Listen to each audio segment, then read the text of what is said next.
आपकी खुशी में, आपके गम में, आपकी आंसुओं में, आपकी मुस्कुराहटों में, आपके आज में, आपके कल में, आपके साथ होगी एक कहानी और मैं।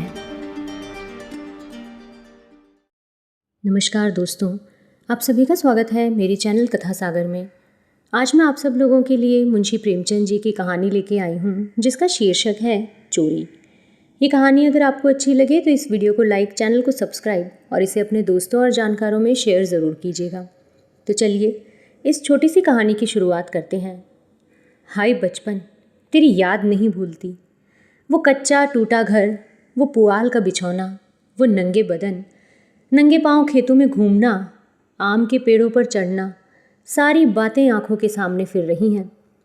चमरौंधू जूते पहनकर उस वक्त कितनी खुशी होती थी। अब फ्लेक्स के बूटों से भी उतनी खुशी नहीं होती। गरम पन्नुए रस में जो मज़ा था वो अब गुलाब के शरबत में नहीं। चबेने और कच्चे बेरों में जो रस था वो अब अंगूर और खीर मोहन में भी नहीं मिलता। मैं अपने चचेरे भाई हल्दर के साथ दूसरे गांव में एक मौलवी साहब के यहाँ पढ़ने जाया करता था। मेरी उम्र 8 साल थी। हल्दर मुझसे 2 साल बड़े थे। हम दोनों प्रातःकाल बासी रोटियां खाकर दोपहर के लिए मटर और जौ का चबेना लेकर चल देते थे। बस फिर तो सारा दिन अपना था। मौलवी साहब के यहाँ कोई हाजिरी का रजिस्टर तो था नहीं और ना गैर हाजिरी का जुर्माना ही देना पड़ता था। फिर डर किस बात का।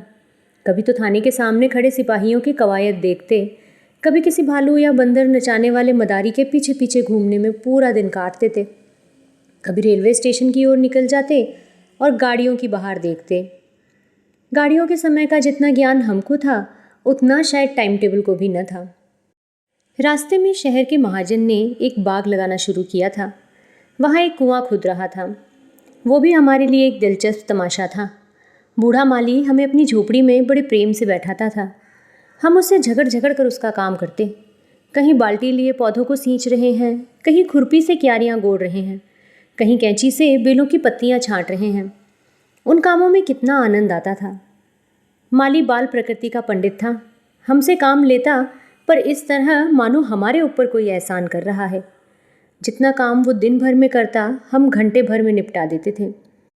अब वो माली नहीं है, लेकिन बाग अभी भी हरा भरा है। कई बार उधर से गुजरता हूँ तो जी करता है कि इन पेड़ों को गले मिलकर रोऊं और कहूँ, प्यारे तुम मुझे भूल गए लेकिन मैं तुम्हें नहीं भूला। मेरे हृदय में तुम्हारी याद अभी तक हरी है, उतनी ही हरी जितने तुम्हारे पत्ते। निस्वार्थ प्रेम के तुम जीते जागते स्वरूप हो। कभी कभी हम हफ्तों गैर हाजिर रहते, पर मौलवी साहब से ऐसा बहाना करते थे कि उनकी बड़ी हुई त्योरियां उतर जाती। उतनी कल्पना शक्ति आज होती तो ऐसा उपन्यास लिख मारता कि लोग चकित रह जाते। अब तो ये हाल है कि बहुत सिर खपाने के बाद कोई कहानी सूझती है। खैर, हमारे मौलवी साहब दर्जी थे। मौलवीगिरी केवल शौक से करते थे। हम दोनों भाई अपने गांव के कुर्मी कुम्हारों से उनकी खूब बड़ाई करते थे। यूँ कहिए कि हम मौलवी साहब के सफारी एजेंट थे। हमारे उद्योग से जब मौलवी साहब को कुछ काम मिल जाता तो हम फूले न समाते। जिस दिन कोई अच्छा बहाना न सूझता, मौलवी साहब के लिए कोई न कोई सौगात ले जाते। कभी सेर आध सेर फलियाँ तोड़ लीं तो कभी 10-5 ऊख, कभी जौ या गेहूँ की हरी हरी बालें ले लीं। उन सौगातों को देखते ही मौलवी साहब का क्रोध शांत हो जाता था। जब इन चीज़ों की फसल न होती तो हम सज़ा से बचने का कोई और ही उपाय सोचते। मौलवी साहब को चिड़ियों का शौक़ था। मकतब में शाम बुलबुल, दहियल और चंडूलों के पिंजरे लटकते रहते थे। हमें सबक याद हो या ना हो, पर चिड़ियों को याद हो जाते थे। हमारे साथ ही वो पढ़ा करती थी। इन चिड़ियों के लिए बेसन पीसने में हम लोग खूब उत्साह दिखाते थे। मौलवी साहब सब लड़कों को पतंगे कीड़े लाने की ताकीद करते रहते थे। इन चिड़ियों को पतंगों से विशेष रुचि थी। कभी कभी हमारी बला पतंगों के सिर ही चली जाती थी। उनका बलिदान करके हम मौलवी साहब के रौद्र रूप को प्रसन्न कर लिया करते थे। एक दिन सवेरे हम दोनों भाई तालाब में मुंह धोने गए। हल्दर ने कोई सफ़ेद सी चीज़ मुट्ठी में लेकर दिखाई। मैंने लपक कर मुट्ठी खोली तो उसमें 1 रुपया था। विस्मित होकर पूछा, ये रुपया तुम्हें कहाँ मिला? हल्दर, अम्मा ने ताक पर रखा था, चारपाई खड़ी करते निकल आया। घर में कोई संदूक या अलमारी तो थी नहीं। रुपए पैसे एक ऊंचे ताक पर रख दिए जाते थे। एक दिन पहले चचा जी ने सन बेचा था। उसी के रुपए ज़मींदार को देने के लिए रखे हुए थे। हलदर को न जाने क्यों कर पता लग गया। जब घर के सब लोग काम धंधों में लग गए तो अपनी चारपाई खड़ी की और उस पर चढ़कर 1 रुपया निकाल लिया। उस वक्त तक हमने कभी रुपया छुआ तक न था। वो रुपया देखकर आनंद और भय की जो तरंगे दिल में उठी थी वो अभी तक याद है। हमारे लिए रुपया एक अलभ्य वस्तु थी। मौलवी साहब को हमारे यहाँ से सिर्फ 12 आने मिला करते थे। महीने के अंत में चाचा जी खुद जाकर पैसे दे आते थे।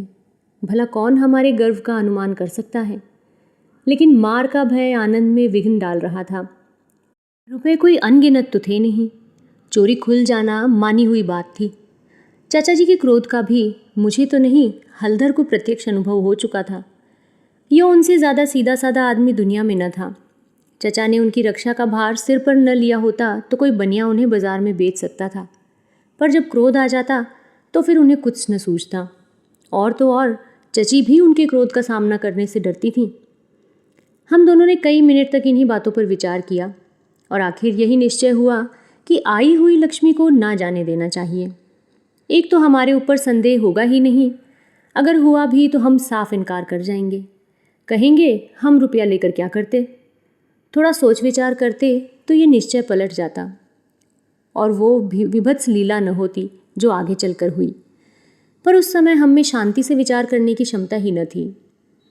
मुंह हाथ धोकर हम दोनों घर आए और डरते डरते अंदर कदम रखा। अगर कहीं इस वक्त तलाशी की नौबत आई तो फिर भगवान ही मालिक हैं। लेकिन सब लोग अपना अपना काम कर रहे थे, कोई हमसे न बोला। हमने नाश्ता भी न किया, चबेना भी न लिया, किताब बगल में दबाई और मदरसे का रास्ता लिया। बरसात के दिन थे, आकाश पर बादल छाए हुए थे। हम दोनों खुश खुश मकतब चले जा रहे थे। आज काउंसिल की मिनिस्ट्री पाकर भी शायद उतना आनंद न होता। हज़ारों मंसूबे बांधते थे, हज़ारों हवाई किले बनाते थे। ये अवसर ही बड़े भाग्य से मिला था। जीवन में फिर शायद ही वो अवसर मिले, इसलिए रुपए को इस तरह खर्च करना चाहते थे कि ज़्यादा से ज़्यादा दिनों तक चल सके। यद्यपि उन दिनों 5 आने सेर बहुत अच्छी मिठाई मिलती थी और शायद आधा सेर मिठाई में हम दोनों अफर जाते। लेकिन ये ख्याल हुआ कि मिठाई खाएंगे तो रुपया आज ही गायब हो जाएगा। कोई सस्ती चीज़ खानी चाहिए जिसमें मज़ा भी आए, पेट भी भरे और पैसे भी कम खर्च हों। आखिर अमरूदों पर हमारी नज़र गई। हम दोनों राज़ी हो गए। 2 पैसे के अमरूद लिए। सस्ता समय था, बड़े बड़े 12 अमरूद मिले। हम दोनों के कुर्तों के दामन भर गए। जब हलदर ने खटकिन के हाथ में रुपया रखा तो उसने संदेह से देखकर पूछा, रुपया कहाँ पाया लाला, चुरा के तो नहीं लाए? जवाब हमारे पास तैयार था। ज़्यादा नहीं तो 2-3 किताबें पढ़ ही चुके थे। विद्या का कुछ कुछ असर हो चला था। मैंने झट से कहा, मौलवी साहब की फ़ीस देनी है। घर में पैसे नहीं थे तो चचा जी ने रुपया दे दिया। इस जवाब ने खटकिन का संदेह दूर कर दिया। हम दोनों ने एक पुलिया पर बैठकर खूब अमरूद खाए। मगर अब 15.5 आने पैसे कहाँ ले जाएं? 1 रुपया छिपा लेना तो इतना मुश्किल काम न था। पैसों का ढेर कहाँ छिपता? न कमर में इतनी जगह थी और न जेब में इतनी गुंजाइश। उन्हें अपने पास रखना चोरी का ढिंडोरा पीटना था। बहुत सोचने के बाद ये निश्चय किया कि 12 आने तो मौलवी साहब को दे दिए जाएं। शेष 3.5 आने की मिठाई उड़े। ये फैसला करके हम लोग मकतब पहुँचे। आज कई दिन के बाद गए थे। मौलवी साहब ने बिगड़ कर पूछा, इतने दिन कहाँ रहे? मैंने कहा, मौलवी साहब घर में गमी हो गई। ये कहते कहते 12 आने उनके सामने रख दिए। फिर क्या पूछना था। पैसे देखते ही मौलवी साहब की बाछें खिल गईं। महीना ख़त्म होने में अभी कई दिन बाकी थे। साधारणतः महीना चढ़ जाने और बार बार तकाजे करने पर कहीं पैसे मिलते थे। अब की इतनी जल्दी पैसे पाकर उनका खुश होना कोई अस्वाभाविक बात न थी। हमने अन्य लड़कों की ओर सगर्व नेत्रों से देखा, मानो कह रहे हों, एक तुम हो कि मांगने पर भी पैसे नहीं देते, एक हम हैं कि पेशगी देते हैं। हम अभी सबक पढ़ ही रहे थे कि मालूम हुआ आज तालाब का मेला है, दोपहर में छुट्टी हो जाएगी। मौलवी साहब मेले में बुलबुल लड़ाने जाएंगे। ये खबर सुनते ही हमारी खुशी का ठिकाना ना रहा। 12 आने तो बैंक में जमा ही कर चुके थे। 3.5 आने में मेला देखने की ठहरी। खूब बाहर रहेगी। मज़े से रेवड़ियाँ खाएंगे, गोलगप्पे उड़ाएंगे, झूले पर चढ़ेंगे और शाम को घर पहुँचेंगे। लेकिन मौलवी साहब ने एक कड़ी शर्त ये लगा दी कि सब लड़के छुट्टी के पहले अपना अपना सबक सुना दें।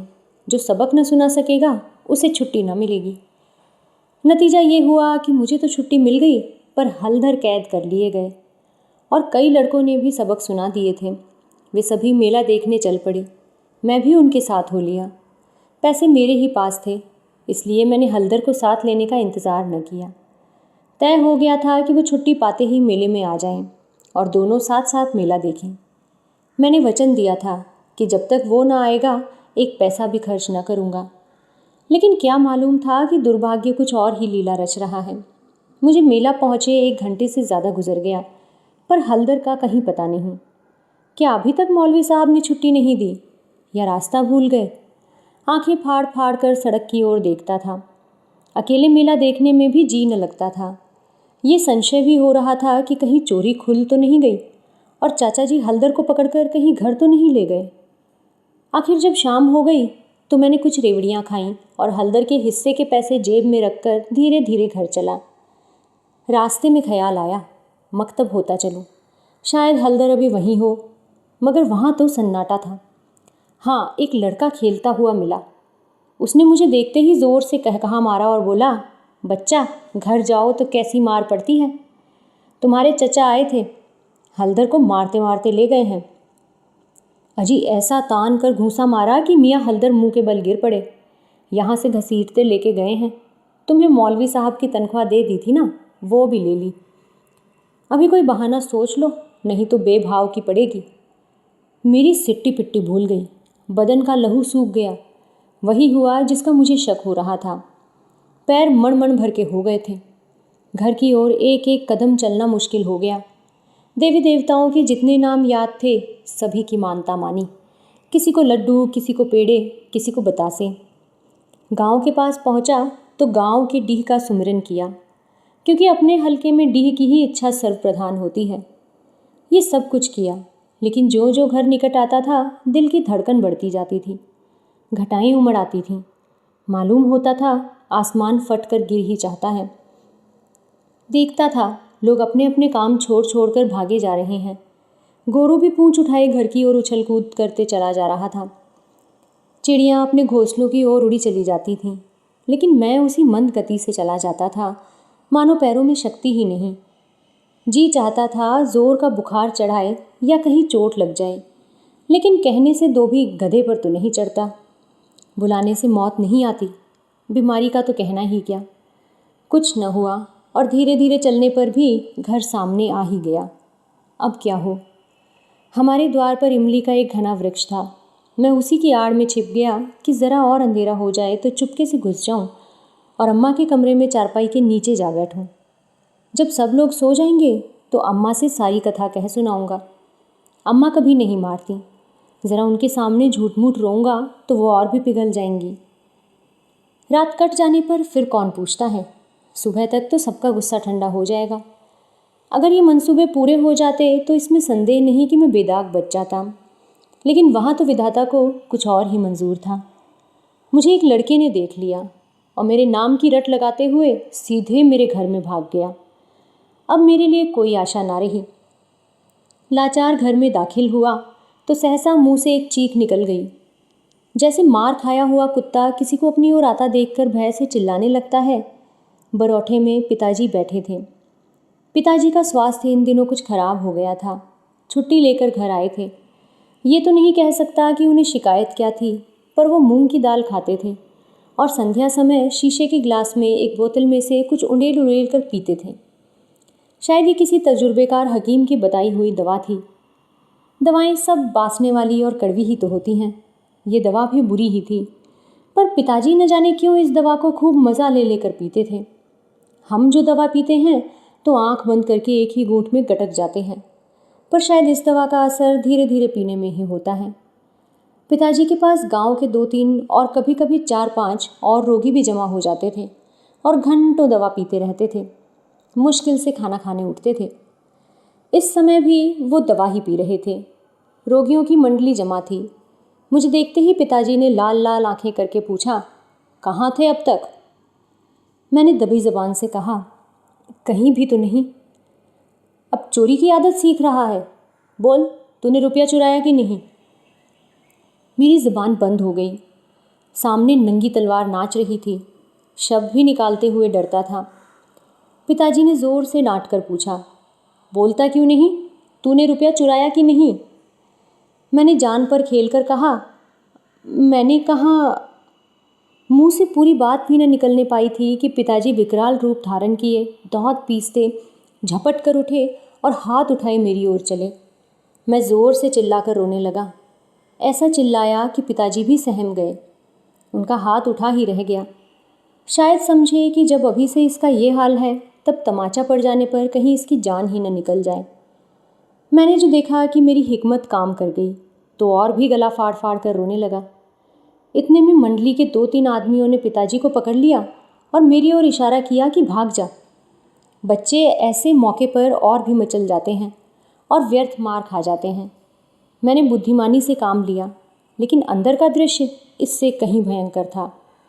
मेरा तो खून सर्द हो गया। हल्दर के दोनों हाथ एक खंबे से बांधे हुए थे।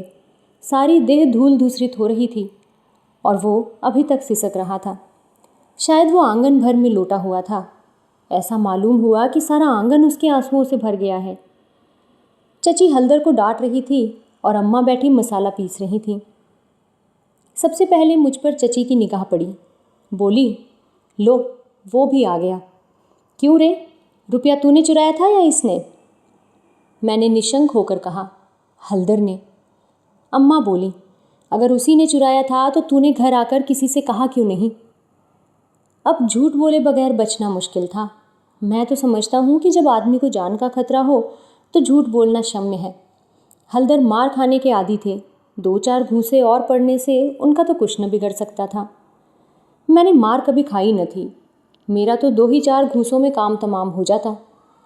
फिर हल्दर ने भी तो अपने को बचाने के लिए मुझे फंसाने की चेष्टा की थी। नहीं तो चची मुझसे क्यों पूछती कि रुपया तूने चुराया या हल्दर ने? किसी भी सिद्धांत से मेरा झूठ बोलना इस समय स्तुत्य नहीं तो क्षम्य ज़रूर था। मैंने छूटते ही कहा, हल्दर कहते थे किसी से बताया तो मार ही डालूंगा। अम्मा, देखा, वही बात निकली ना। मैं तो कहती थी कि बच्चे की ऐसी आदतें नहीं हैं। पैसा तो वो हाथ से छूता ही नहीं, लेकिन सब लोग मुझी को उल्लू बनाने लगे। हल्दर, मैंने तुमसे कब कहा था कि बताओगे तो मारूंगा? मैं, वहीं तालाब के किनारे तो कहा था। हल्दर, अम्मा ये बिल्कुल झूठ है। चची, झूठ नहीं सच है। झूठा तो तू है और तो सारा संसार सच्चा है। तेरा नाम निकल गया है ना। तेरा बाप नौकरी करता, बाहर से रुपए कमा कर लाता, 4 जने उसे भला आदमी कहते तो तू भी सच्चा होता। अब तो तू ही झूठा है। जिसके भाग में मिठाई लिखी थी उसने मिठाई खाई। तेरे भाग में तो लात खाना ही लिखा था। ये कहते हुए चची ने हल्दर को खोल दिया और हाथ पकड़कर भीतर ले गई। मेरे विषय में स्नेहपूर्ण आलोचना करके अम्मा ने पासा पलट दिया था, नहीं तो अभी बेचारे पर न जाने कितनी मार पड़ती। मैंने अम्मा के पास बैठकर अपनी निर्दोषिता का राग खूब अलापा। मेरी सरल हृदया माता मुझे सत्य का अवतार समझती थी। उन्हें पूरा विश्वास हो गया था कि सारा अपराध हल्दर का ही है। एक क्षण बाद मैं गुड़ चबेना लिए कोठरी से बाहर निकला। हल्दर भी उसी वक्त चिवड़ा खाते हुए बाहर निकले। हम दोनों साथ साथ बाहर आए और अपनी अपनी आप बीती सुनाने लगे। मेरी कथा सुखमय थी, हल्दर की दुखमय, पर अंत दोनों का एक था, गुड़ और चबेना।